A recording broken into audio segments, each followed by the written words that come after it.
Ilan pang mambabatas ang humarap sa Independent Commission for Infrastructure para makiisa sa isinasagawang investigasyon ng komisyon hinggil sa flood control scandal. Mayroon namang nanindigang makikiisa sila sa paghahanap ng katotohanan hinggil sa issue. Si Juan Antonio, una sa Balita Live. Greg, kinumpirma ni ICI Executive Director Attorney Brian Hosaka na natanggap na nila ang sulat na ipinadala ni House Majority Leader Congressman Sandro Marcos. Kaugnay niyan, pag-uusapan pa ng komisyon kung kailan itatakda ang araw ng pagdinig para sa kongresista.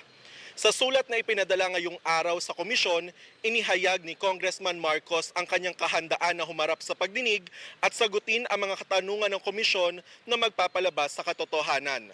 Binigyang diin ito ang kanyang paninindigang siya ay makikiisa sa isinasagawang investigasyon ng komisyon. Samantala, sumalang naman ngayong araw sina Representative Marivic Copilar at Representative PM Vargas sa ICI tungkol sa posibleng kaugnayan ng dalawa sa flood control scandal. Matatandaang idinawit ang kanilang mga pangalan ng mag-asawang Pacifico at Sara Diskaya sa isinagawang Senate Blue Ribbon Committee hearing na nauna ng itinanggi ng mambabatas. Greg, kapwa humiling sina Congressman Copilar at Congressman Vargas ng isang executive session ngayong araw.